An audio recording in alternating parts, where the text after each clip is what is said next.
The surer of himself an admiral is, the finer the tactical development of his fleet, the better his captains, the more reluctant must he necessarily be to enter into a melee with equal forces, in which all these advantages will be thrown away, chance reigns supreme, and his fleet is placed on terms of equality with an assemblage of ships which have never before acted together.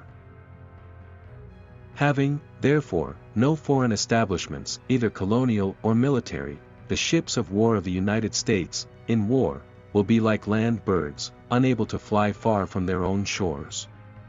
To provide resting places for them, where they can coal and repair, would be one of the first duties of a government proposing to itself the development of the power of the nation at sea. Whether they will or not, Americans must now begin to look outward. The growing production of the country demands it. War, once declared, must be waged offensively, aggressively. The enemy must not be fended off, but smitten down. You may then spare him every exaction, relinquish every gain, but till then he must be struck incessantly and remorselessly. Those far distant, storm-beaten ships, upon which the Grand Army never looked, stood between it and the dominion of the world. Free supplies and open retreat are two essentials to the safety of an army or a fleet. There has been a constant struggle on the part of the military element to keep the end, fighting, or readiness to fight superior to mere administrative considerations. The military man, having to do the fighting, considers that the chief necessity, the administrator equally naturally tends to think the smooth running of the machine the most admirable quality.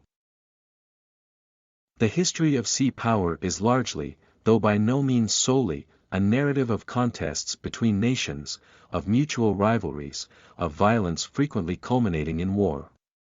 The profound influence of sea commerce upon the wealth and strength of countries was clearly seen long before the true principles which governed its growth and prosperity were detected.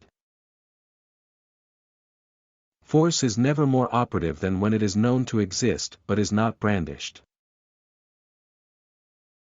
The noble classes of Europe inherited from the Middle Ages a supercilious contempt for peaceful trade, which has exercised a modifying influence upon its growth, according to the national character of different countries.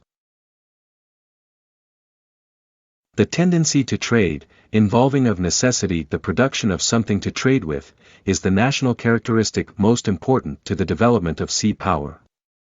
Granting it and a good seaboard, it is not likely that the dangers of the sea, or any aversion to it, will deter a people from seeking wealth by the paths of ocean commerce. Finally, it must be remembered that, among all changes, the nature of man remains much the same. The personal equation, though uncertain in quantity and quality in the particular instance, is sure always to be found. For more interesting videos, subscribe to our YouTube channel.